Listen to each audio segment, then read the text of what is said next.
Jakarta kota terbaik dunia, buah kerja keras The Three Musketeers, Anies yang menikmati.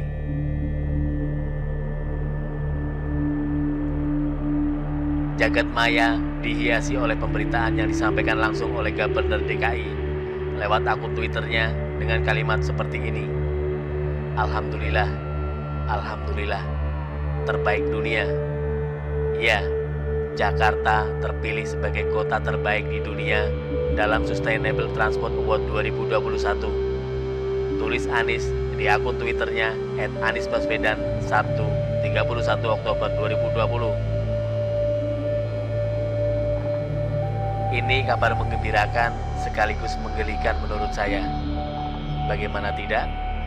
Setelah adanya 8 halte bus yang dibakar oleh massa demonstrasi penolak Omnibus Law yang kebanyakan ditunggangi oleh kepentingan-kepentingan beberapa pihak yang tidak ingin Indonesia punya undang-undang perintas birokrasi yang selama ini bertele-tele dan memudahkan investasi datang hingga penciptaan lapangan kerja bagi kaum milenial.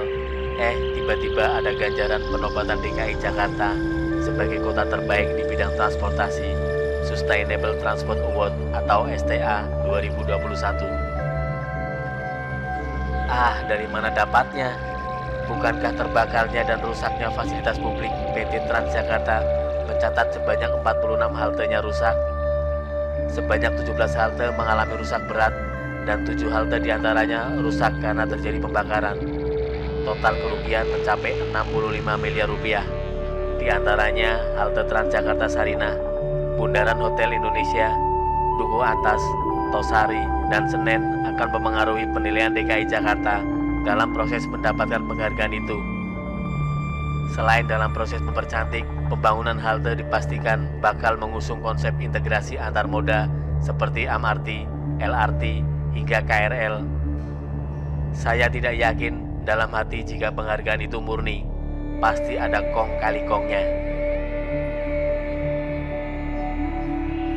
Dan ternyata pemikiran ini terkuak juga dengan sendirinya.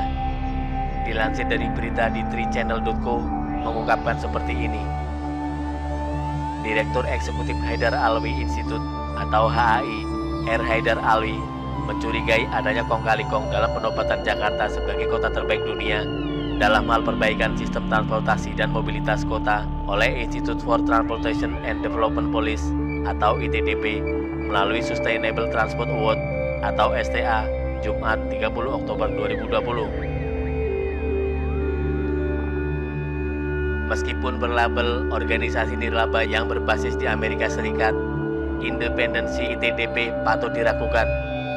Bagaimana tidak, dua pihak yang terlibat dalam sebuah kerjasama, kemudian satu diantaranya memberikan penghargaan kepada pihak lainnya, tak mengherankan.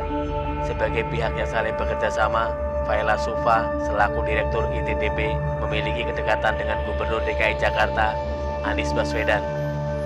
Selain itu, alasan lain yang membuat independensi ITDP diragukan adalah karena mantan Direktur ITDP, Yoga Adiwinarto, diangkat oleh Anies Baswedan sebagai Direktur Teknik dan Fasilitas BUMD Transjakarta pada Agustus 2019 lalu. Jadi ini semacam simbiosis mutualisme. ITDP dapat proyek dari Pemprov DKI melalui kerjasamanya. Anies Baswedan dapat pencitraan lewat penghargaan yang diberikan ITDP. Satu butuh makan, satunya lagi butuh pencitraan. Ketemulah itu barang.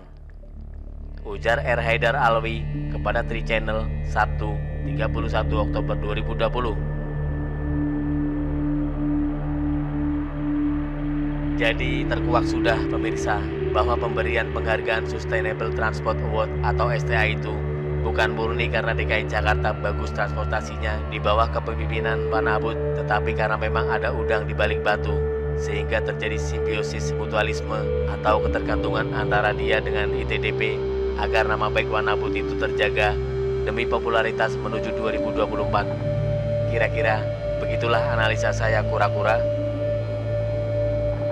Nah, kembali ke penghargaan Sustainable Transport Award atau STA ini, yang merupakan ajang penghargaan tahunan yang menilai perbaikan mobilitas kota dan inovasi sistem transportasi.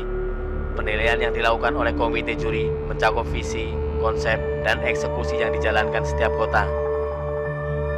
Dan DKI Jakarta mendapat penghargaan itu bukan karena kegigihan dan kerja keras gubernur sekarang, melainkan karena kerja keras, kerja bakti, pengorbanan dan konsep terintegrasi dari 3 sosok orang hebat yang menduduki jabatan sebagai Gubernur DKI Jakarta sebelum Man Abud ini jadi gubernur yang menang karena permainan kata dan kampanye mayat serta ayat. Gubernur sekarang mendapatkan ganjaran penghargaan itu karena perjuangan dan pembangunan infrastruktur di bidang transportasi yang tidak kenal lelah dan bersinergi dari 3 pimpinan sebelumnya. Seperti kita ketahui bersama, adalah Pak Jokowi saat menjadi Gubernur DKI Jakarta di tahun 2012 silam. Beliau dengan gagahnya melanjutkan pembangunan mangkrak di era sebelumnya.